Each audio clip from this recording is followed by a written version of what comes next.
الله وبركاته. إن الله وملائكته يصلون على النبي يا أيها الذين آمنوا صلوا عليه وسلموا تسليما. اللهم صل على سيدنا مولانا محمد وعلى آله وصحبه أفضل صلواتك بعدد معلوماتك وبارك وسلم. اللهم صل وسلم على النبي الأمي وآله. اللهم صل على سيدنا مولانا محمد كلما ذكره الذاكرون وصل على محمد كلما غفل عن ذكره الغافلون.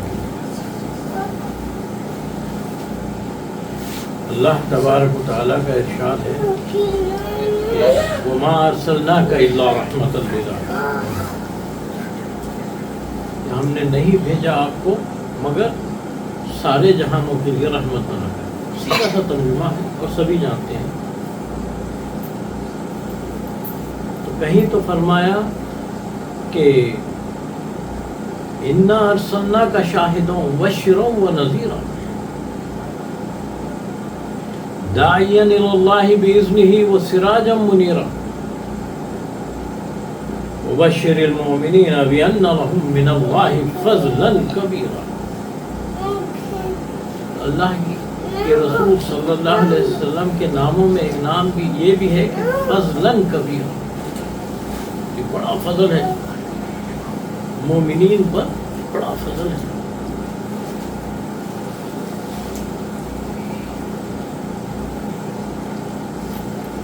میلاد کا مہینہ اور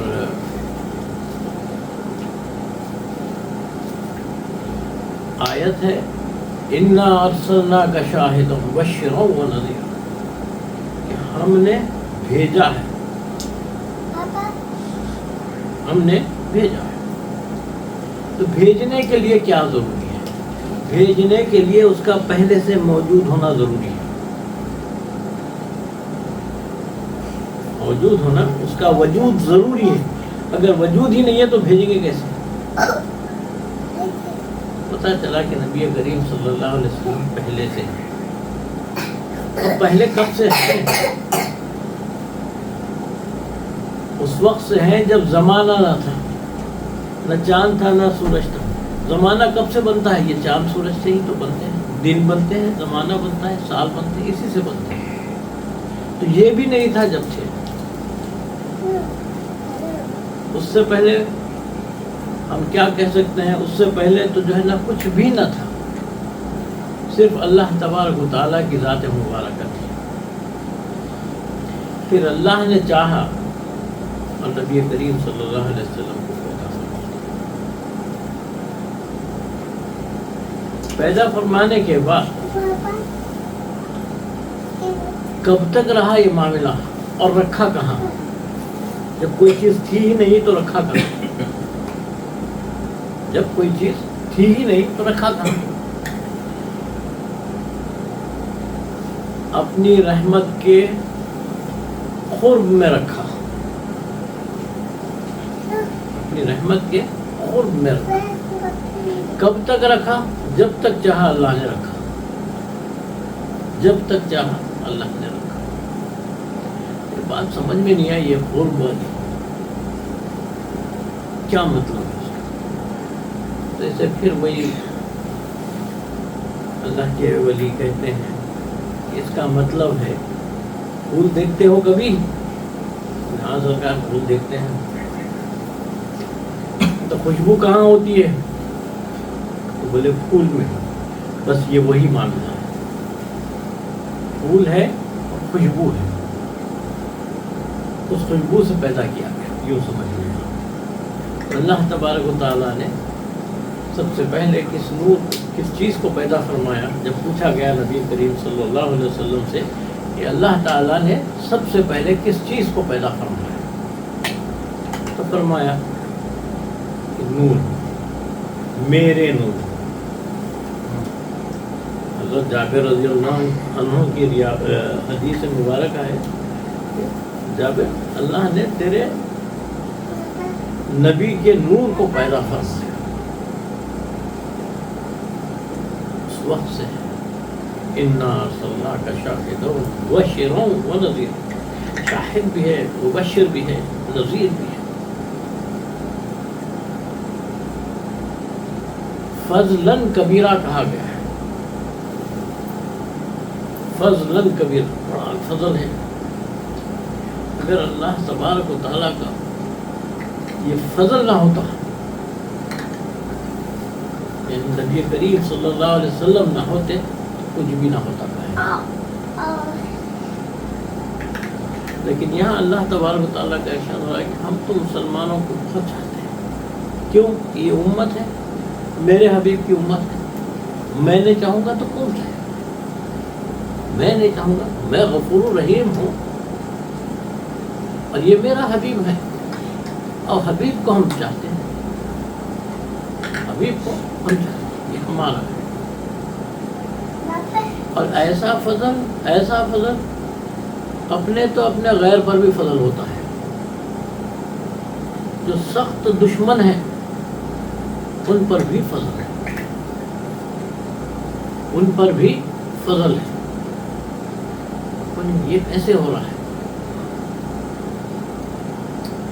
آپ نے سنا ہے ابو لہب کی بات. حضرت عباس رضی اللہ عنہ، میں نے خواب میں دیکھا. پوچھا ہاں بتا کیا ہے، کیسے گزر رہی ہے اب تمہاری؟ اس کا انتقال ہو گیا، مر گیا وہ، حالت کفر میں مرا. اور نبی کریم صلی اللہ علیہ وسلم سے سخت دشمنی رہی، کفر میں مر رہا ہے. تو پوچھا گیا حضرت عباس رضی اللہ عنہ نے کہ کیسے گزر رہی ہے؟ بولے بڑی تکلیف میں ہوں، بڑی تکلیف میں ہوں. لیکن جب پیر کا دن آتا ہے مجھ پر بڑا رحم ہو جاتا ہے، میرے عذاب میں تخفیف ہو جاتی ہے، میرے عذاب میں تخفیف ہو جاتی ہے، اور میرے یہ 2 انگلیوں سے ٹھنڈا میٹھا پانی آتا ہے، بس وہی پیتا ہوں، اس سے گزارا. اچھا یہ کس سبب سے ہے تجھے؟ جب مجھے خبر دی گئی میری باندی نے کہ تمہارے بھائی عبداللہ کے گھر ولادت ہوئی اور لڑکا پیدا ہوا، تو میں نے خوشی میں اس کو اس طرح کر کے آزاد کر دیا کہ جا تو آزاد. اس کا بدلہ یہ ہو رہا ہے. اللہ تبارک و تعالیٰ، سوچو کہ مسلمانوں سے کلمہ گو پہ کس قدر رحم نہیں فرمائیں گے، کس قدر نہیں. دیکھو ہم سب گناہ گار ہیں، ہم سب گناہ گار ہیں، لیکن ہیں تو امتی. نبی کریم صلی اللہ علیہ وسلم کے ہیں ہم امتی. تو اللہ تبارک و تعالیٰ کیا ہم پر رحم نہیں کرے؟ دیکھو ڈرے وہ جن کا کوئی نہیں، ڈرے وہ جن کا کوئی نہیں. ارے ہمارے تو نبی کریم صلی اللہ علیہ وسلم، ہم کیوں ڈریں؟ ہم کس بات سے ڈریں؟ سوال یہی پیدا ہوتا ہے آج کل کہ کہاں لکھا ہے، کیا ہے، کیا ہے. یاد رکھو محبت کے کوئی اصول نہیں ہوتے، محبت کی کوئی تعلیم نہیں ہوتی، محبت کا کوئی مدرسہ نہیں ہوتا، محبت کی کوئی کتابیں نہیں ہوتی کہ یہ پڑھو تو تم عاشق بن جاؤ. یہ دل کی بات ہے، یہ اللہ چاہتا ہے جسے دے دیتا ہے، اللہ چاہتا ہے جسے دے دیتا ہے. دیکھو کس کتاب میں لکھا ہے کہ جب نبی کریم صلی اللہ علیہ وسلم وضو فرماتے ہیں تو پانی نیچے نہیں گرتا ہے، پانی نیچے نہیں گرتا ہے، سارے صحابہ لوٹتے ہیں. جب کسی کے کو ملتا نہیں ہے تو دوسرے کے بھیگے ہاتھوں کو اپنا ہاتھ لگا کے اپنے چہروں پہ لگا لیتے ہیں. کس کتاب میں لکھا ہے؟ قرآن میں ہے؟ کہیں بھی. اپنے بال مبارک تقسیم فرما رہے ہیں، لوگ ٹوٹ پڑ رہے ہیں لینے کے لیے. کس کتاب میں؟ صرف محبت. اور نبی کریم صلی اللہ علیہ وسلم نے منع نہیں فرمایا، منع نہیں فرمایا۔ اور ہوتا کیا ہے میلاد کے دن؟ حمد و نعت بھی بیان ہوتی ہے، پڑھنے والے کثرت سے درود پڑھتے ہیں، پڑھنے والے نمازیں پڑھتے ہیں، پڑھنے والے روزے رکھتے ہیں، خوشی کا اظہار کرتے ہیں کرنے والے۔ تو نعتوں سے متعلق تو یہ ہے کہ نبی کریم صلی اللہ علیہ وسلم نے خود اپنے صحابی رسول کو اپنا ممبر دے دیا، حسان تم اس پہ کھڑے ہو، اس پہ کھڑے رہ کے بیان کرو۔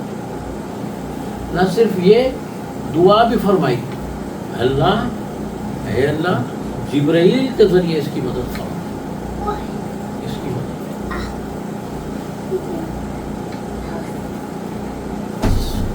اس طرح سے بے شمار باتیں ہیں، ہم سب تو بیان نہیں کر سکتے۔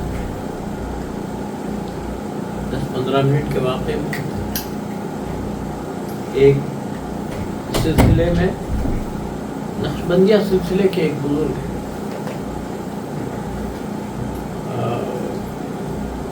فضل الرحمان گنج مراد آبادی، بڑی مشہور ہستی ہے، صاحب کشف بھی ہیں، ایسی ویسی ہستی نہیں ہے، بہت اونچی ہستی ہے۔ شہر کے ایک عالم صاحب آگے بڑے پہنچے ہوئے ہستی، اور جا رہے ہیں، راستے سے گزر رہے ہیں، تب جو ہے سب میلاد کا دن تھا، تو لوگ خوشی منا رہے ہیں اپنا اپنا، اور ایک صاحب کے گھر پہ چراغ لگے ہوئے تھے۔ اس زمانے میں روشنی تو تھی جس طرح آج ہمارے گھر میں لائٹ ہے، اس زمانے میں تو تھی نہیں، تو چراغ لگائے تھے گھر کے باہر بھی، خوشی کے مارے، میلاد ہے خوشی میں لگا دیا۔ تو جا رہے تھے، دیکھ رہے حضرت فضل الرحمان گنج مراد آبادی سے کہہ رہے ہیں کہ دیکھ رہے ہیں حضرت یہ کیا ہے؟ یہ سارے بدعات ہیں، یہ کیا ہے؟ یہ دیکھو۔ اب یہ چونکہ پہنچے ہوئے ہستی ہیں، انہوں نے کہا کہ اچھا ایسا کرتے ہیں، آپ جا کے وہ چراغ جو لگائے ہیں بجھا دیجیے۔ یہ کیا بات ہوئی سرکار، آپ تو ہم کو لڑا دے رہے ہو، وہ آئے گا تو مارے گا پھر۔ انہوں نے کہا نہیں فکر نہیں کرو، وہ میرا جاننے والا ہے، ایسا کچھ نہیں ہو، آپ جائیے، آپ جا کے بجھا دیجیے۔ اب یہ پھونک پھونک کے دم کر کے بے دم ہو گئے، وہ چراغ ہے کہ اور بھڑکتا ہے مگر بجھتا نہیں۔ تھک ہار کے واپس آئے، تو میں نے کہا تھا نا یہ خوشی ہے، یہ محبت کا معاملہ ہے، اللہ جس سے راضی ہوتا ہے اس سے راضی ہوتا ہے، اسے ہی دی جاتی ہے یہ سب چیزیں۔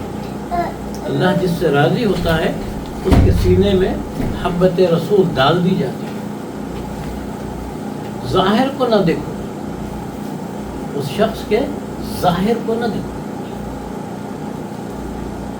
یہ دیکھو کہ اس کے دل میں کیا ہے۔ کل محشر میں ہمارا حساب کتاب جو ہونے والا ہے اعمال کی بنیاد پر نہیں ہوگا۔ اعمال آپ کے کتنے ہی اچھے ہوں، اگر کسی کی 70 سال عمر ہے تو انہیں پیدائش سے ہی 70 سال حج کیا ہو، خوب عمرے بھی کیا، خوب صدقہ، خوب پیدا، کچھ بھی کیا ہو، اعمال کے پہاڑ ہو سمجھ لو، لیکن اس کی اہمیت نہیں۔ حساب کس حساب سے ہوگا؟ حساب نیت کے اعتبار سے، اس کی نیت کیا ہے، کیا نیت تھی اس وقت کیا نیت تھی، نیت کی بنیاد پر حساب ہونے والا ہے۔ الیوم نختم علی افواہہم وتکلمنا، سورہ یاسین میں کہ اس دن بندہ کہے گا نہیں مولا میں نے تو یہ کیا ہے، میں نے تو یہ کیا، میں نے جھوٹ بولتا ہے، تیری نیت کچھ اور تھی، تیری نیت کچھ اور تھی۔ پھر زبان ہاتھ بولنے لگ جائیں گے، منہ کو بند کر دیا جائے گا، ہاتھ پیر سب گواہی دیں گے یہ غلط بولتا ہے، اس نے یہ، اس کی نیت یہ تھی، اس نے یہ کی۔ اعمال یاد رکھ لو، اعمال تھوڑے سے ہوں تھوڑے سے اچھے اعمال ہوں، کوئی زیادہ نہ ہو، تھوڑے سے اچھے اعمال ہوں، اللہ راضی ہو جائے گا، اللہ راضی ہو جائے گا۔ یہ نہیں کہ اس نے اتنے حج کیے، اتنا وہ کیا، اتنا پیسہ دیا، اتنا یہ کیا، یہ بنایا، یہ ضروری نہیں۔ آپ کے پاس جتنا ہے، جو بھی ہے، آپ اللہ کی راہ میں خلوص سے نیت سے کرو، اللہ چھوٹے سے عمل پر بھی راضی ہے۔ آپ جانتے ہیں کہ بنی اسرائیل کی وہ فاحشہ عورت کا ہزارہ وقت ہم نے بات کی ہے، کئی لوگ بات کرتے ہیں، آپ پڑھتے بھی ہیں، جانتے بھی ہیں، باوجود فاحشہ ہونے کے اللہ نے اسے بخش دیا، صرف اس بات پر کہ اس نے کتے کو پانی پلایا، اس نے کتے کو پانی پلایا۔ ارے ہم تو رسول اللہ صلی اللہ علیہ وسلم کے امتی ہیں، ہم کیوں ڈریں؟ اعمال برے ہیں تو ہوا کرے، اعمال کی حقیقت کیا ہے؟ اعمال کی حقیقت کیا ہے؟ اتنی ہی ہے کہ بس اللہ نے حکم دیا ہے، اللہ نے حکم دیا، اس حکم کو ہم نے کیا، نہیں کیا وہ بھی ہے، نہیں کیا کا مطلب کیا ہے؟ اللہ کے احکام کی خلاف ورزی کی، یہی ہے نا۔ ارے بھائی جس کے احکام کی خلاف ورزی کرے وہ کہہ دے کہ کوئی بات نہیں، آ جاؤ۔ بچپن میں ہم دیکھتے آئے ہیں کہ ماں باپ کا معاملہ ہوتا ہے، کبھی ہم کوئی خلاف ورزی کرتے ہیں تو ماں غصے میں آ جاتی ہے، پھر تھوڑی کی دیر کے بعد اچھا کوئی بات نہیں، آ جا بیٹے، اتنی سی بات ہے تو گھبرانا نہیں ہے۔ اسی پر میں بات اپنی ختم کرتا ہوں، وما علینا الا البلاغ۔